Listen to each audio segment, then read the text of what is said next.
Hello guys, this is how to debraid a mouse cable to get it back just to the glorious rubbery finish. So I have here a pretty mangled Logitech G600 cable. What you're going to have to do to start off the debraiding process is you're going to have to start at one of the ends. So I started at the USB connector end here, and it's okay to leave a little bit of braid at the end. Honestly, you can get the braiding gets like really tight towards the ends, and so you can try to get a lot of that remaining braiding off, but you risk damaging the cable where it inserts into the connector. So just be careful there. But the idea is you want to get a start at one of the ends. Doesn't matter if it's the USB end or if it's the end that goes into the mouse. Just get an incision put in there and then shove the cable way down like this. So you can see I have this just shoved way down. So like normally the braid looks something like that, and you just kind of accordion it all the way down to the end.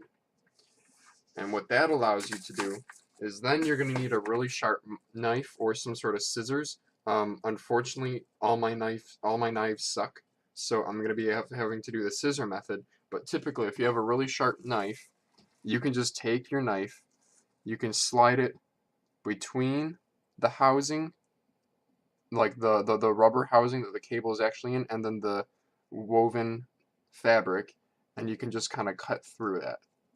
Unfortunately, you can see here, mine isn't very sharp. This stuff is like reinforced. It's like a nylon braid, so it is strong. That's the whole reason why they do it. So I'm going to be doing the scissor method, which is, again, you want to bunch it up. And this is a little bit higher risk because you are using scissors here, so you don't have as much finesse, I guess. But you want to take the cable that's bunched up and you want to kind of you want to kind of tug it away from the cable. So see, I'm kind of grabbing on, as you guys can see here. I'm grabbing onto some of the woven stuff, and then the cable's still right here. And I'm going to take that bit that I have pulled up, and I'm just going to snip.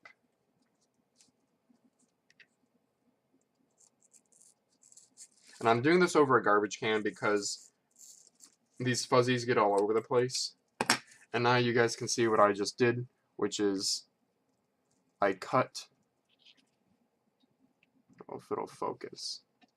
There you go. I cut just the top part off. Because remember, if we just make an incision all the way down through this, we don't need to fully remove it because it'll just, oh, wow, I guess it'll just fall off like that. Okay. Well, that's my point, is you don't need to cut, all the way around. As long as you get started, you'll be able to just remove this from the cable. So now I'm just going to repeat the process like 50 billion times until the cable is removed. Unfortunately, this is like, I don't really know of a faster way.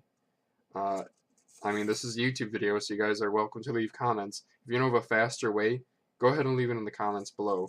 And then maybe I'll like do a re-upload using that method or something. Because while this method works, it is kind of a pain in the butt. Here's the end result of debraiding the cable. For the parts of the cable at the end, I actually used just simple nail clippers to do a lot of the fine trimming, and it turned out pretty good.